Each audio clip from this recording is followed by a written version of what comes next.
અરે, આપણો સ્માર્ટફોન એના વગર તો હવે 1 મિનિટ પણ ચાલે એમ નથી, સાચું ને? પણ ક્યારેય વિચાર્યું છે કે આખો દિવસ સ્ક્રીન સામે જોયા કરવાથી આપણી આંખો પર શું વીતે છે? ચિંતા કરવાની જરૂર નથી. આજે આપણે ફોનના એવા કેટલાક સિક્રેટ સેટિંગ્સ વિશે વાત કરવાના છીએ જે આપણી આંખો માટે ખરેખર એક વરદાન છે. રાત્રે બધી લાઇટો બંધ કરીને શાંતિથી ફોન વાપરવાની મજા જ કંઈક અલગ છે. પણ થોડીવાર પછી આંખોમાં થાક, બળતરા અને ક્યારેક તો પાણી પણ આવવા માંડે છે. જો આવું થતું હોય તો આ કોઈ નવી વાત નથી, અને આજે આપણે આ સમસ્યાના મૂળમાં જઈને તેનો ઉપાય શોધીશું. તો આ બધી તકલીફો પાછળનું અસલી વિલન કોણ છે? એ છે બ્લુ લાઇટ. હા, આ એક એવો છુપો દુશ્મન છે જે આપણા ફોનની સ્ક્રીનમાંથી નીકળીને સીધું જ આપણી આંખો પર હુમલો કરે છે. હવે સવાલ એ થાય કે આ બ્લુ લાઇટ છે શું?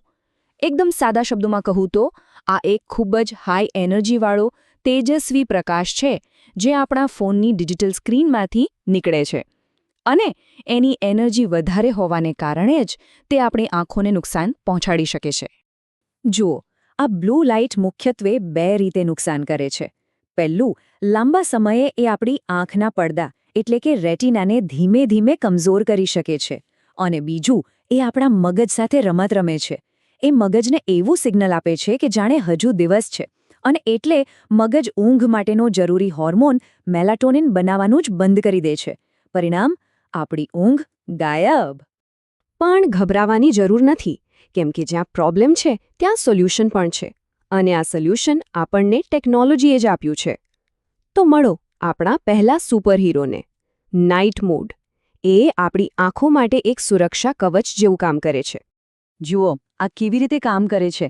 સામાન્ય સ્ક્રીન કેવી એકદમ સફેદ અને બ્રાઇટ હોય છે, પણ જેવો જ નાઇટ મોડ ચાલુ થાય છે, સ્ક્રીનમાંથી નીકળતી બ્લુ લાઇટ ફિલ્ટર થઈ જાય છે અને સ્ક્રીન થોડી પીળાશ પડતી ગરમ ટોનની થઈ જાય છે.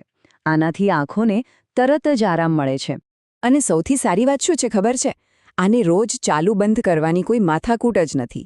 બસ ફોનના સેટિંગ્સમાં જઈને એકવાર ટાઈમ સેટ કરી દો, એટલે એ દરરોજ રાત્રે એની જાતે જ ચાલુ થઈ જશે. છે ને એકદમ કમાલનું ફીચર. ઓકે, તો હવે વારો છે આપણા બીજા સુપરહીરોનો, અને એ છે ડાર્ક મોડ. અને આ તો એક નહીં પણ ડબલ ફાયદાઓ સાથે આવે છે. ચાલો એ પણ જોઈએ.